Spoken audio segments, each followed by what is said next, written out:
Hey there, garden fans, and welcome back to the Permaculture Homestead. In today's episode, we are doing a beekeeping inspection. I'm checking to see if I can harvest some honey off of these two hives, and just checking their general health, vigor, and well-being. Today's peak, you're going to see some drone brood, you're going to see capped brood, open brood. I'll even got a good shot of some eggs here to show you as well. I've also got a hive beetle trap here. I've got one of these in both hives.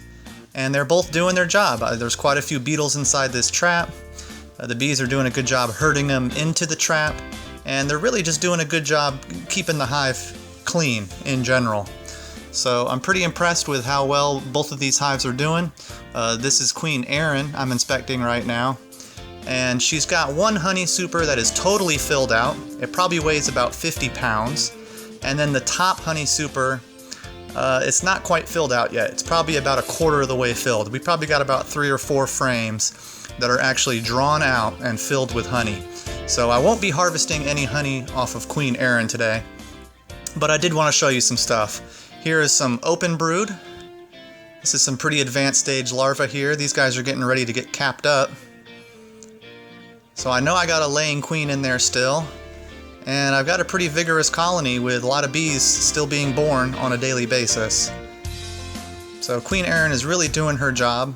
The brood nest, as I go through this, is once again probably about the size of a basketball. I think I've got another frame here to show you with some drone brood.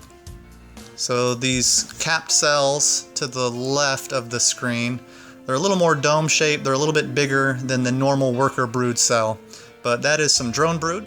It's highly favored by varroa mites. I probably should pull some of those drones out, maybe just to see if there's any varroa on them. Queen Erin's looking good overall though. I'm not going to break this hive down any more than I already have. I see that she's got a really nice pattern going on. We've got a good honey pattern around the edge of the frame with a pretty densely packed brood pattern in the middle of all these frames. So Queen Erin is right on track. She's still doing really well, and I expect this hive to really make it through winter. It should do just fine on its own.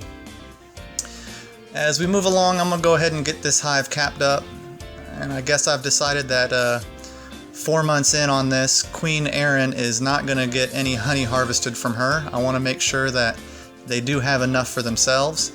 We should be coming into a second honey flow of the year here shortly with the goldenrod blooming. So if they can fill out that top honey super, I might harvest just a few frames in the next month or so.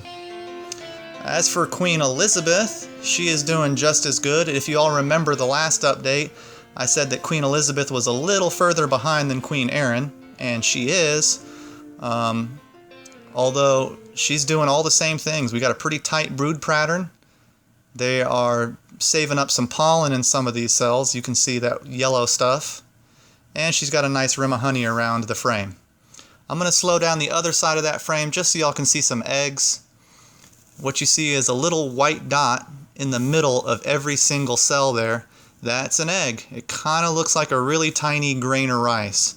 So for all you beekeepers and new guys, that's what you should be looking for. Anyway, I want to thank y'all for sticking around and peeking today. Queen Elizabeth has one full honey super. That's 10 frames. It weighs about 50 pounds. And the honey super on top is a little less than a quarter of the way filled. So she's still a little further behind than Queen Erin, but doing good on her own right. Anyway, if y'all got any questions about beekeeping in general, don't hesitate to ask. I really appreciate y'all sticking around and checking out this beekeeping update. Please like, share, and subscribe as always. Thanks for sticking around, guys.